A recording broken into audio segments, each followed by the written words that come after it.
இந்த தேர்தலில் கண்டிப்பாக திமுக ஒரு 30-35 சீட் எடுத்தா கஷ்டங்க. நான் அடிச்சு போட்டு சொல்றேன்.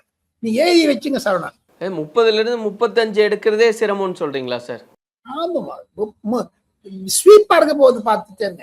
ஏடிஎம்கே, டிவிகே, பாஜக இந்த மூவருமே 234 பங்கு போட்டுடுவாங்க. திமுக மீதி வைக்கிறது 35. அந்த 35 சூறாவளியில பாத்தீங்கன்னா காங்கிரஸ்லாம். மத்திய உளவுத்துறை எடுத்த சர்வே அப்படின்றதெல்லாம் வந்தது. அதுல தாவேகாவுக்கு 70 இடம், திமுகக்கு 90 இடங்கள், அதிமுகக்கு 35 இடம். தம்பி 90 எல்லாம் கிடைக்காது. பொதுமக்கள் மாறிட்டாங்க. இப்போ அந்த ஓட்டு சோரின்னு சொல்றாங்க பாருங்க. திமுக செய்வது 39 எம்பிக்கள் தமிழகத்திலிருந்து தேர்ந்தெடுக்கப்பட்டவர்கள்.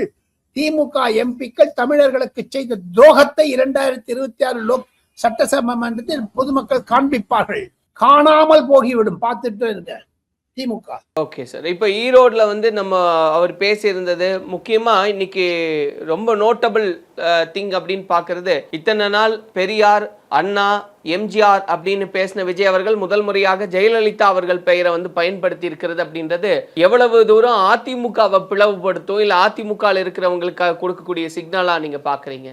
ஜெயலலிதா அம்மையாருடைய ஆளுமை என்பதை விஜய் புரிந்து கொண்டிருக்கிறார். எல்லா கட்சிக்காரங்களும் சொல்லுவாங்க. ஆனால் தமிழகத்தில் நூதன முறையாக ஒரு எல்லா கட்சிக்காரும் இன்னொரு கட்சியுடைய தலைவரை திட்டுவாங்களே தவிர பாராட்ட மாட்டாங்க. இவர் பாராட்டுகிறார், இறந்தவர்களை பாராட்டுகிறார். அதில் ஒரு நோக்கம் இருக்கத்தான் செய்கிறது.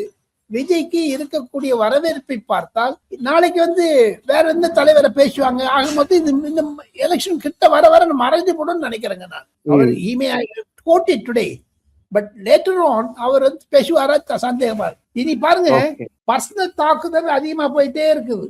அவர் பிக்கப் பண்றாரு நல்லா. ஸ்டாலினை திட்டுறது தீய சக்தி. நீங்க நாளைக்கு வேற ஏதாவது சொல்லுவாரு பாருங்க. அடுத்த வாரம் வேற ஏதாவது சொல்றாரு. பாண்டிச்சேரியில பேசின பேச்சுக்கும் இங்கேக்கும் வித்தியாசத்தை நான் பாக்குறேன். போலீஸுக்கு நன்றி தெரிவிக்கவில்லை தமிழகத்தில். பாண்டிச்சேரி தெரிவித்தார், கரூரை தெரிவித்தார். கரூர் ஆக்சிடென்ட்டுக்கு அப்புறம் தெரிவிக்கல. இதெல்லாம் ஒரு சேஞ்சஸ் பார்க்க முடியுதுங்க. இப்ப எவ்வளவு பிரஷருக்கு மத்தியில இந்த ஒரு மீட்டிங் நடந்திருக்கு அப்படின்னு நீங்க பாக்குறீங்க சார்? ஏன்னா எஸ்ஓபி ஃபார்ம் பண்றதுக்கு முன்னாடியே, ஏன்னா எல்லாரும் எதிர்பார்த்தது எஸ்ஓபிக்கு அப்புறம் தான் விஜய் அவர்கள் வருவார்னு. ஆனா அதுக்கு முன்பாகவே நடத்திருக்காங்க. நிறைய கட்டுப்பாடுகள். அதுக்கு மத்தியில ஈரோடு கூட்டம் சிறப்பாக நடந்தது. என்னை பொறுத்த மட்டும் 10க்கு 9 மார்க் தரலாங்க விஜயனுடைய நடத்தை பற்றி. 10க்கு 9 மதிப்பெண்ணே தரலாம். தாராளம். அவருக்கு இருக்கக்கூடிய வரவேற்பை பாருங்களேன். அவர் சொன்னபடி எல்லாம் ஜனங்க கேட்க ஆரம்பிச்சிட்டாங்களே. கரூர் முன்னாடி நிற்கிறது எல்லாரும். கடைசியில ஏன் சொன்னாருங்க சரவணன், வீட்டுக்கு ஜாகிரதையா போயிட்டு வாங்கன்னுட்டு. கடைசியில பயிற்சி முடிச்சுட்டு அப்புறம் அவர் சொன்னாரு, வீட்டுக்கு ஜாகிரதையா போங்க, உங்களுக்கு எதாவது ஆச்சுன்னா எனக்கு ஆச்சா மாதிரி, பி கேர்ஃபுல் அப்படிலாம் சொல்றதுக்கு காரணம் கரூர் கொடுத்த பாடம். இது எல்லா கூட்டத்தையும் சொல்லுவாரு. அது ஒரு பர்சனல் சட்ட